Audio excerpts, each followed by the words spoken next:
Okay, let's open with prayer. Baruch atah Adonai, Eloheinu melech haolam, ein acher lanu eloah umagen. Rak atah Adonai, תודה לך, כי אנחנו יכולים לראות את עוזך, כי אנחנו יודעים את שמך וגם את בנך אדוני, ישוע המשיח. היום הזה, בי אדוני, בי יחיה איתנו אדוני, יחיה לנו, כי גם אנחנו לך. Okay, so here we go. Let's let me just make sure I just realized I need to check my settings to make sure it's using the right microphone. The last recording had a lot of wind, which made me think it wasn't the right microphone recording. Okay, let me just check the gain. I didn't think about that while I was waiting. Okay, good. All good. All right, it's all good. So, shame. So happy you all are here. Here we have the picture in the back. This is, of course, a painting of the Tower of Babel. The artist name Alexander. It's a Russian last name. What was it? I saw this, and the name sounded familiar to me. I don't know if this is an ancient painting. Maybe if somebody knows, they could write it like an old painting. But it sounded like I thought it was someone I used to know when I was a shliach in Russia, in Moscow. There was a nice Jewish messianic artist who was briefly with us at our khol there before he made. He had already made Aliyah. That's right. He was already an Israeli citizen, and he was back for some things or whatever, just for a short period of time. And boy, it made me think it was his name, but I could be seriously wrong. I mean, this could be centuries old or something like so. Anyway, if anybody's familiar, I want to give credit to the artist, and I feel bad. I meant to put it on the notes here so I could share with you what it is. At any rate, I will add a note to it in the edited version of the drash that we'll post during the week. Sorry also that I did not get to post the conclusion to last week's drash yet. Something came up and I was very busy handling that, so I will get that out there this coming week, but it'll just have to be a bit behind. Hopefully tomorrow. Bli neder. Okay, so here we are. Wow, we are on the 9th Torah portion in the triennial cycle. And I sure hope some of these weren't supposed to be double parshiot. But we've got 3.5 years to catch up, so if we do, we can double something somewhere. So I'm hoping to get my book in sometime, hopefully by January. That will help us out with that.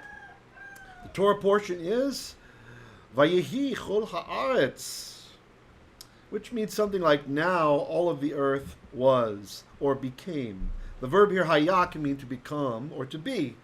And this is actually, with the grammatical construction here, it's more likely past tense than anything else, right? Especially since we're telling a narrative.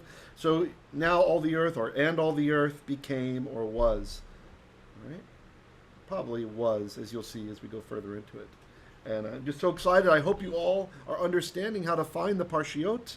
I distributed the list to I think it was Daniel, and Daniel gave it to the elders. So if you're in contact with any of the elders, you can find out. Or if ever you're not sure, just ask the Facebook Messenger group, and they know they can post it for you, what the upcoming week is, the reading, okay? These readings are small enough that really you could do, as my friend Duane, Dr. Millar from matzati.com is doing. He reads it every single day, the Torah portion, since it's short enough. He reads it in Hebrew once and once in Aramaic. So it's you don't have to do that, but even in translation, it's nice to read it. So if you read it every day, each time you'll see something. And it's a short read usually, these triennial parshiot. So yeah, you don't have to do that. Don't be legalistic and think you have to do it that way. just taking a nice recommendation from Dr. Millar there that I think it is really nice. Especially if you're wrestling with the Hebrew, if you could read it once in Hebrew at least, and then in translation, that would be just fine.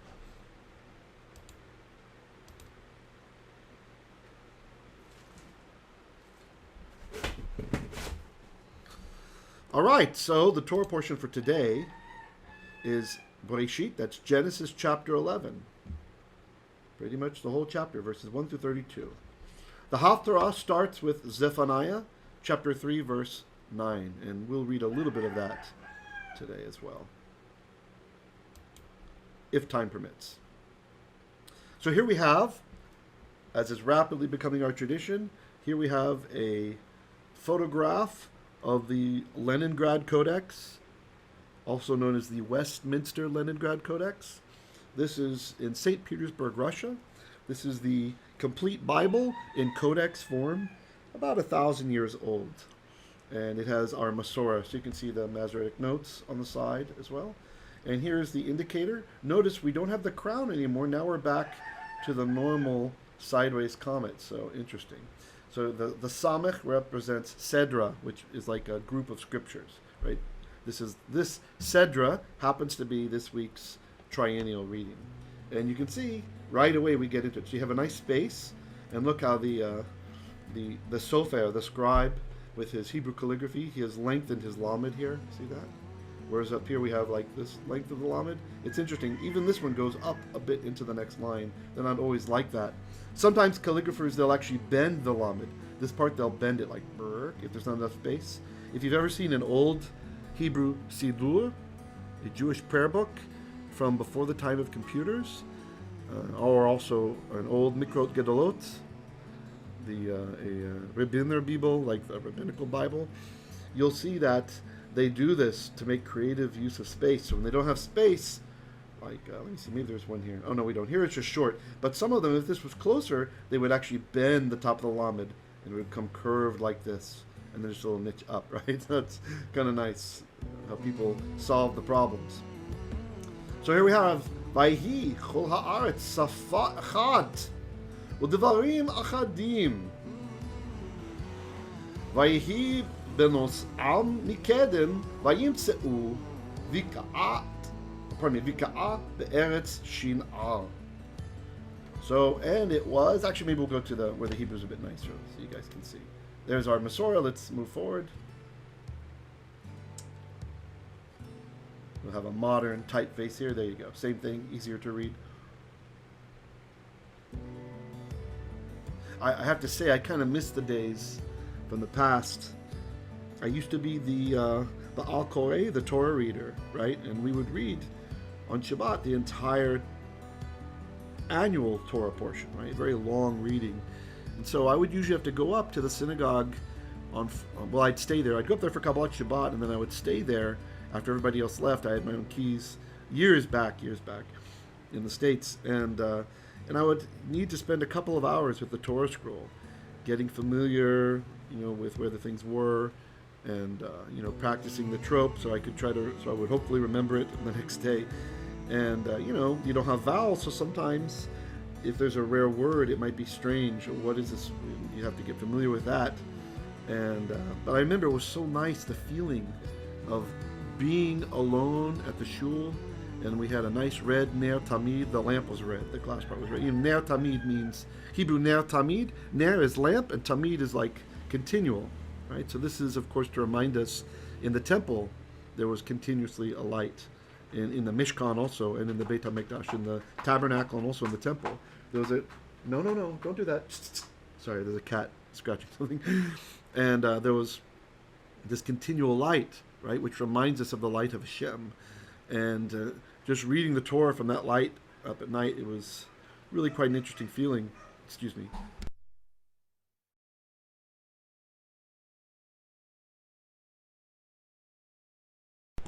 All right, so hopefully you did not hear that sneeze. If you heard it, please type in the chat so I know the wrong microphone is being used by the computer. So, also, there was a dear friend of mine. If you're out there, if you hear this teaching sometime, please contact me. James, redheaded guy with a red beard, was very, very a tzaddik. Right? And James and I, we used to go up there at midnight at the shul during the weekdays. He was really interested in some of the Chasidut from the Chasidim, right? The extra things you can do, and one of them is a midnight prayer, right? And so we would go up there. We both lived pretty close to the shul. I could walk there, although in the weekdays I'd drive. And and it was just these times of being up there when there's not many people, and there's this light, and you've got the ark. That's what we call where you put the Torah scroll, right? It's the ark, and you bring out this scroll, and it's just, really really, it was a wonderful feeling. Like you could really feel Hashem's presence in that place, even alone or with a friend or saying those midnight prayers. It was really so.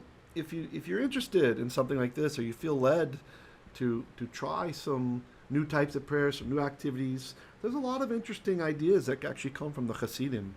You know, the Chassidim, when their movement first started, I'm not talking about the specific Lubavitcher sect today, okay? Because there's some issues in that sect today. Some issues about many of them perceive Menachem Schneerson to be Mashiach, right? Which clearly he's not, right? So we can worship together, we can do these sorts of things together with our brothers, but when someone starts declaring a false Messiah, that is when we must separate from them. There's, or if they try to, that's enough. I'll stop with that. So, So it's interesting, in the history of the Hasidic movement, the broader Hasidic movement, it started in the Ukraine. And when it started, reports were coming out that people were scooping up the Holy Spirit, the Ruach HaKodesh, and miracles were happening. And these Hasidim, these early Hasidim, they were jumping up and down, and there were reports that some people were doing backflips during the prayer service, and it's interesting. It's a little bit wild, but it's almost like some of us perceive the charismatics today, right? So there's something that was happening with the Hasidim, I think, in those times, where Hashem was really shaking them up. And it's almost the opposite of what we have now, the very, very rigid service and such. And so, but if you're interested in that, that's something you could read up about, and maybe there's something to be borrowed from there. We're told in Mishnah Avot 4:6 that the wise person learns from everyone. Yeah, so all right, so let's get into our Torah portion. Welcome. I'm glad you're all here today. Slow turnout. It took a while to get us to 20, right? About half an hour. Maybe in the week you guys can vote if we should just start at 5 from now on. Because I feel bad for those who come in and they're waiting. But part of me would like to do it after Shabbat even, right? But I think people will be hungry. I'm not sure that'll work so well. So anyway, here we are. Genesis chapter 11, verse 1. And the Torah portion starts, vayehi khol haarets Safah echat. And it became, what became? All of the earth became, or was, Safah. So Safah is an interesting word. Safah means lip, literally means lip, like lobby in Tagalog, right? Not lobby in English, not like the lower part of a hotel or a political group, but lobby from the Latin, meaning lip. In Hebrew, it's interesting, Safah. So Safah, it means lip. If it's part of an ocean, that's how you call the beach. Der Strand. It's the lip of the sea, right? But this is also another way to say language. So you guys have learned and some would say dialect would be the nuance even, which you'll see as we go further into the verse. This might be justified to understand Safah as dialect. In modern Hebrew, this is how you say language, right? If you say the usual Hebrew word, Hebrew Lashon. Lashon is usually how the Bible refers to a language, literally a tongue, just like in older English, right? Dost thou speaketh mine tongue? Do you speak my language? So, in this case, the fact that the text is using Safah for language, i.e. lip, it might be hinting more about something like dialect, right? So let's look a bit further. That's the noun. The adjective is echat. And for any of you who study Hebrew, you might recognize that's a feminine ending. It's agreeing with Safah, feminine. Oftentimes body parts, especially those in plurals, oftentimes they behave in a feminine manner. So Safah, echat, grammatically. So it was of one lip or one language. And let's stop there before we finish up the verse. Ibn Ezra comments, literally one language. I have explained the various forms of this word, one, echad, in my book of grammar. Presumably, the one language they had was Hebrew. Such names as Adam and Chawa, Cain, Sheth, and Peleg demonstrate this, since they all are explained by recourse to Hebrew. Like I shared with you guys last time, I was mentioning how there's a lot of linguistic evidence in the Torah, especially in Breshit, Safah Breshit, in the book of Genesis, that it was originally Hebrew, right? Remember, Adam comes from Adamah, right? Chawa is related to Chayot, right? So we have these different names which work in Hebrew. The joke works in Hebrew. The pun works, but it doesn't work in many other languages. And then Ibn Ezra, who was an Arabic speaker, he comments, even in Aramaic and Arabic, he's saying they don't usually work, these names, which are closely related to Hebrew. These names do not work. Ibn Ezra, the Charistic translation. So let's continue on. So, it happened, or it was, that all of the earth was of one lip. Udevarim achadim. So, udevarim, and words, literally is what it says, achadim. So here we have echat in the feminine singular, and here we have it in the masculine plural. It's modifying words. What kind of words? Achadim, united, unified. Right? Just like we say in the Shema Yisrael, Hashem Elokeinu, Hashem echad. Hear, O Israel, the Lord our God, the Lord is united. Right? He is a united entity.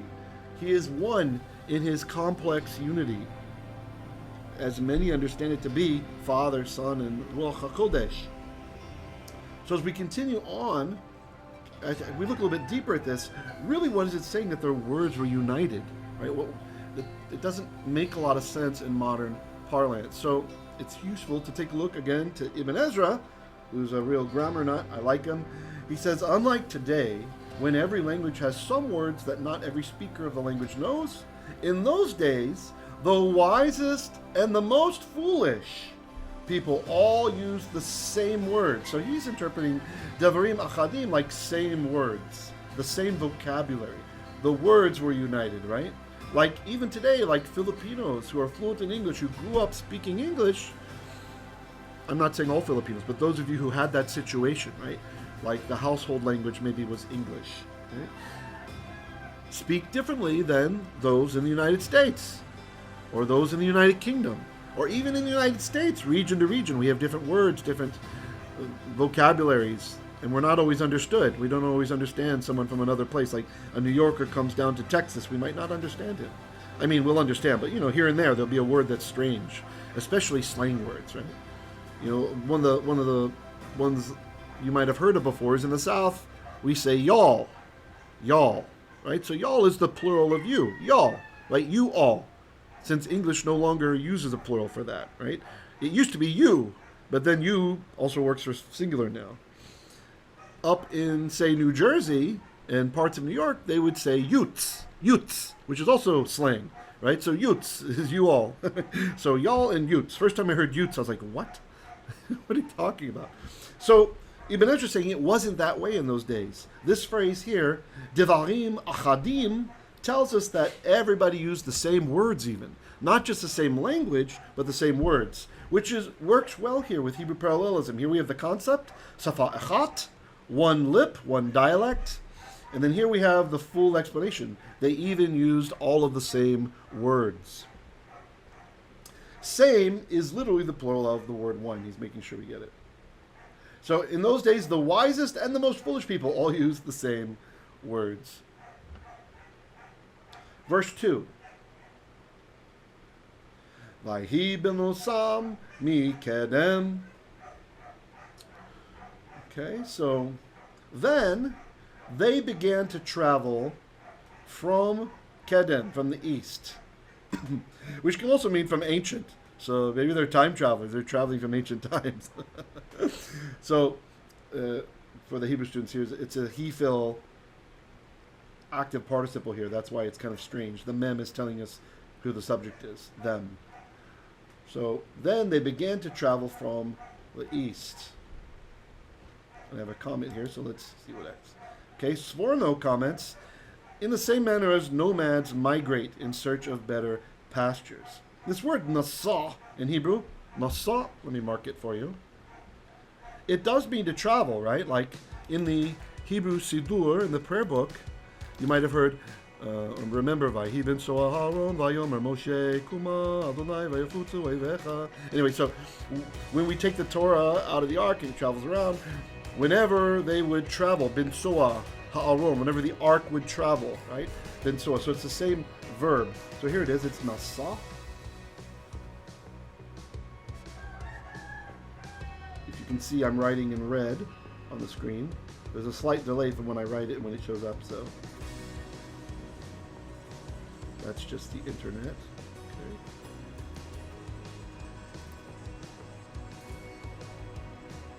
And yes, it's fiber here, but you know, sometimes it works, sometimes it don't. Okay, great. Ezra Hashem, it will work perfectly in the drash today. So nasa is our verb, and literally in ancient times it meant to pull up, as in to pull up tent stakes, right? So just like Sforno was commenting about the nomads would migrate, our ancestors were nomadic, right? They would move around. They would pull up the tent stakes, just like the Bedouin in later times. Vayimtseu biq'ah ve'eretz shin'ar vayeshevu sham. And they found a valley. This word here, bakah, maybe I'll do that in orange. Bakah. This is from the verb bakah. This is a noun from that verb. The verb means to split, like to split firewood.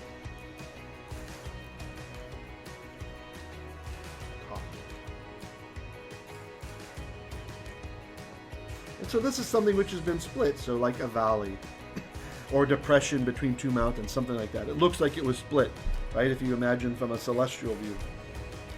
So they found a valley, the Eretz Shin'ar, in the land of Shin'ar.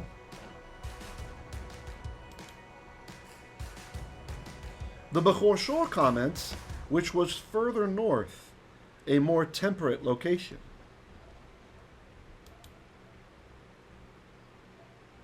It's interesting, there is a similar tradition that is preserved by the pagans, by Berosus. This was a Babylonian priest. He wrote a history of Babylon. And so Berosus, this Babylonian priest, he records a creation story as well. And this story of the Mesopotamian flood also has the survivors first going to Babylon. Isn't that interesting? So there's a confirmation from extra biblical literature about this event. Oh, go back. Go back. I did not touch it with my hand. There we are. And it's interesting, in the week, I remember Duane mentioned that it was interesting that in Onqelos, the Aramaic, instead of saying the land of Shinar, I remember he posted it said, de Babel, Babylon. Right? So that was interesting. And then he also checked the Peshitta, and the Peshitta, Syriac, a later Aramaic translation, which doesn't usually include Jewish lore or Jewish midrashim. It's not influenced by that stuff. It's a Christian Aramaic. In the Peshitta, it translates instead the same as we have here, Shinar. So it's closer to the Hebrew. So it's very interesting, this connection between Shinar and Babel. And who is the sage? I think Chizkuni comments. I can't remember if it's Kimchi or Chizkuni. I think it's Chizkuni. Comments that the people, they went down to Shinar on their way to Babel, to Babylon. Yeah, I should have put that note in there. Yeah, so Ted was asking about why it didn't say Lashon. Yeah, and that's a good question. Yeah, my instinct is to go with dialect here. Maybe it's telling us it's Safah, echat. And of course, later on, this does mean language in modern Hebrew. But in biblical times, you know, Safah has it feels to me like a slightly different nuance, you know. All right.